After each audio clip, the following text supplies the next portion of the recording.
Hindi sa akin to. Hiniram ko lang kay Shane. Ate Nini, saan ka pupunta? Dito lang! Kinuha ko lang to! Oh! Wow! Ang ganda! Siyempre! Lumilipad nga yan eh! Sige nga. Oh! Wow!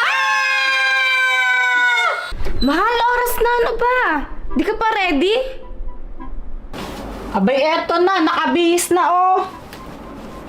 Kala ko hindi ka pa ready, sisipain na sana kita dyan eh. Grabe ka naman sa sipa, ano? Ikong-kiss mo na lang kaya ako dito, oh. Oh, oh. Kunwari ka pa dyan eh. Teka. Nagluto ka na ng mga sinigang? Hindi no, minido yung niluto ko. Eh, ba't ang asim mo? Bahala ka nga dyan.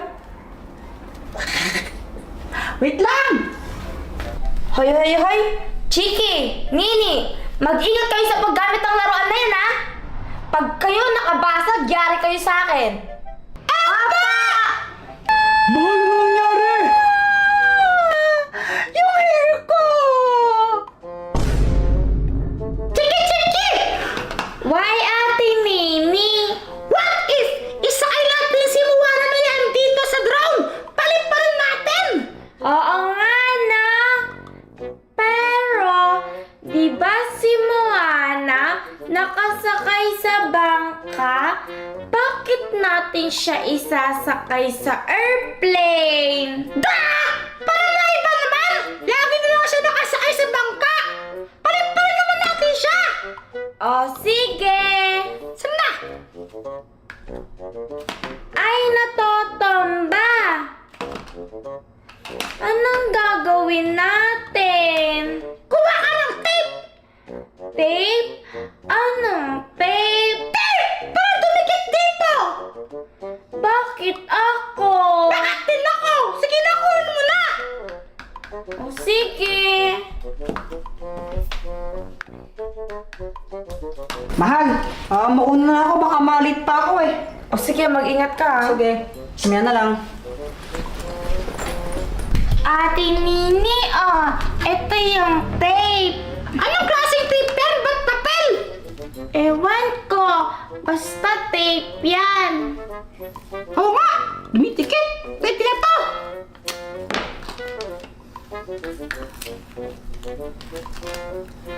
Oh, Chiki, Nini, anong ginagawa nyo? Titikit po namin si Moana dito sa drone para lumipad po siya! Abay, Kwan, sige. Mag-enjoy lang kayo sa paglalaro. Daddy! Pwede po ba tayo manood po ng Moana? Oo nga po, Daddy, please. Ha? Manood kayo sa TV, nasa Disney Plus yun. Meron na pong part 2 yung Moana! Panoorin po natin ang serial, please! Please! Abay, ganun ba? Apo! Abay, sige. Bukas, manonood tayo ng Moana, ha? Basta magpakabait kayo. Yes! O siya, alis na ako. Ingat po!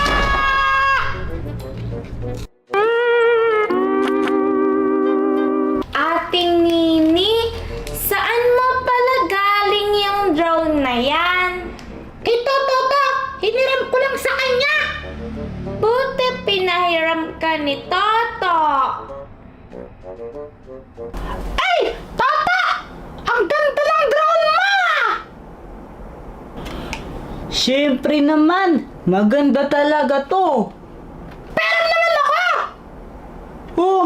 Ayoko nga! Baka masira mo pa to eh! Sige nga! Pag di mo ko pinaram, ikikiss kita! Ay, di na! Di ko naman gusto yung si Nini! Tony! Oh, ito na! Basta bukas bigay mo ha! Alis ka na dito! Oo! Siyempre naman! Close kami ni Toto eh! Good morning, Tita Joanna! Hoy! Good morning! Nasaan mami niyo?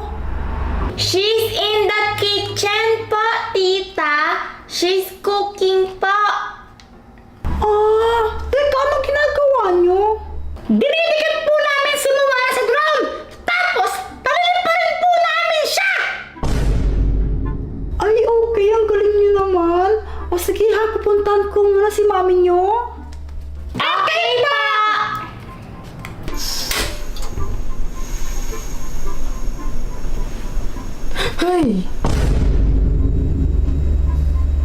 Joanna, ba't kaya yung buhok mo?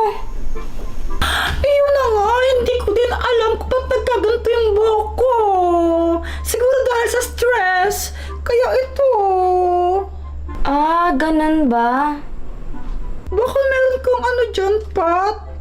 Yung shampoo na may keratin o kaya para basta yung pampastraight lang ng buhok para bumalik na sa dati itong hair ko. Naku, wala eh.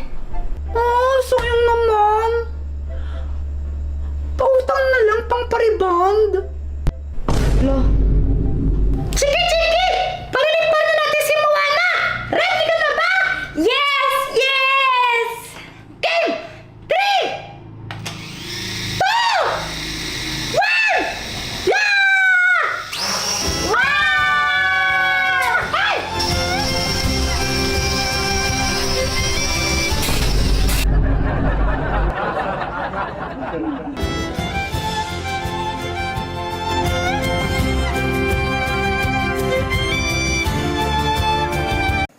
Mga anak, aalis muna ako. Pupuntahan ko yung lolo ninyo. Hanggang bukas ako doon. Ang babantay muna sa inyo, si tita nyo, si tita Mercy. Hi, kids! Huwag kayong pasaway ha, magpakabait kayo. Makinig kayo kay tita nyo. Apa. O sige na, alis na ako ha. Ingat ka po, mama. Ingat po, mama. Ate, ikaw na muna bahala sa kanila ha. Ay, oo, ako nang bahala sa mga anak mo. Huwag ka mag-alala. Sanay na sanay ako mag-alaga ng mga bata. Ako nang bahala sa kanila. Sige, sige.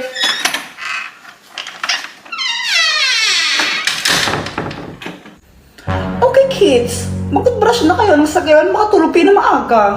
Alam niyo ba na dapat maaga kayong tutulog? Lalo na't mga bata pa kayo. Sige pa. Ayoko nga! Uy, Joanna!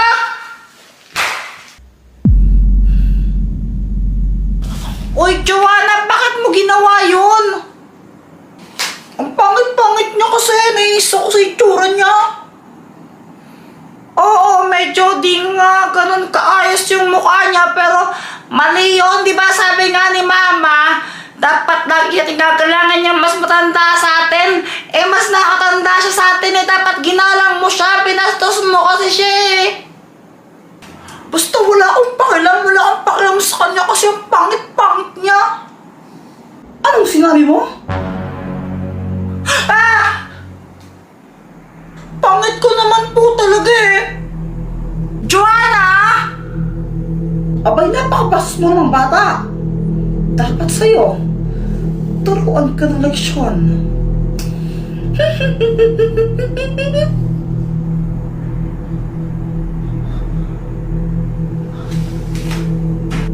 Anong ginawa mo? Pinatay mo ba siya? Tapos naging kaya ang itsura niya!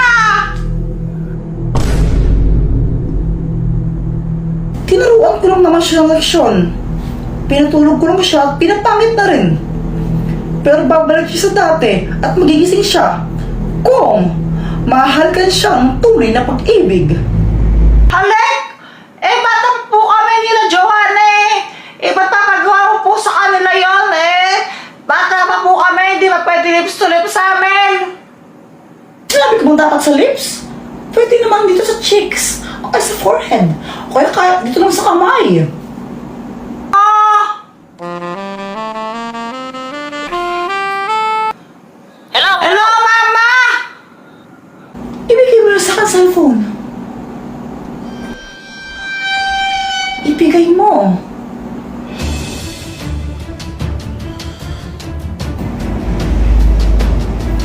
Hello? O, ate, kamusta mga bata? Okay lang sila. Ano mo ba? Si Joanna ngayon tulog na oh. Tapos si Jeffoy pinapatulog ko na lang. Ay, buti na lang. Kala ko mga consumption pa sa Sabi ko naman seriously na sila na mag-alaga ng mga bata. Huwag ka na mag-alala. Sige, sige ko nang bala sa kanila ha. Sige, Bukas na sige. lang papalitin ako agad. Huwag na huwag kang magsusumbong sa nanay mo kung ayaw mo matulad sa kanya. Maliwanag? Opo!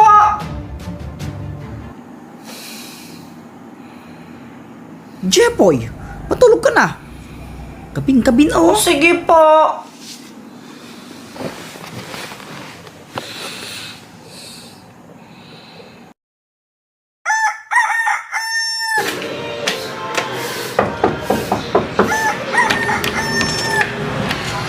Boyat, dito pasok ka! Okay. Eto siya, oh! Hala, grabe. Mas pangit pa siya sa personal. O, diba, sabi sa'yo eh. Ano yan? Ba't may bulaklak dyan? Wala lang, para astig. Tapos naglagay ka parang kandila, oh. Parang ginawa mo siyang patay. Papayaan mo na yan, i-kiss mo na lang siya. Eh, Jepoy, bata pa ako. Di pa ako pwede makipag-lips to lips. Hindi naman sa lips, pwede naman daw sa cheeks. O kaya dito, o kaya sa kamay, ikaw na bahala.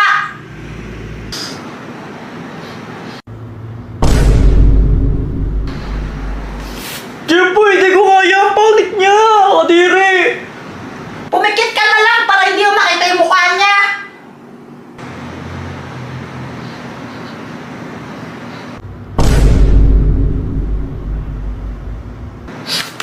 Ang baho ng hiningan niya eh. Eh, di sa kamay mo na lang siya i-kiss.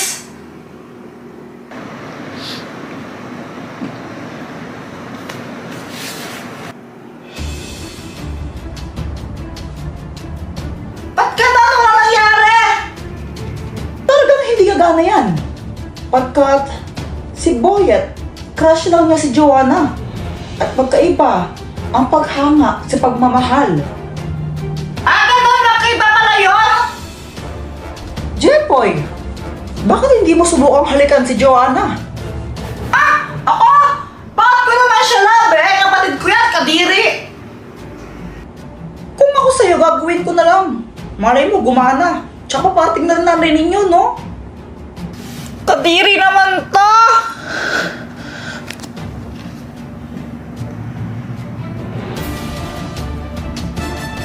Yak! Paano nangyari yun? Ayoko maging true love ni Joanna, no? Kadiri, papakasal ka yan, kapatid ko yan, tsaka ang pangit-pangit niya! Mahal mo si Joanna bilang kapatid mo. Nag-aalala ka nga para sa kanya eh. Alam mo, Jepoy, isang mabuting kuya. Kapag-asal ka lang talaga. At ikaw naman, Joanna, sana naman nagtanda ka na. Huwag kang bumasa sa itsura ng tao. Lahat tayo deserve natin ng marespeto. Opo, sorry po. Di ko na po uulitin yun.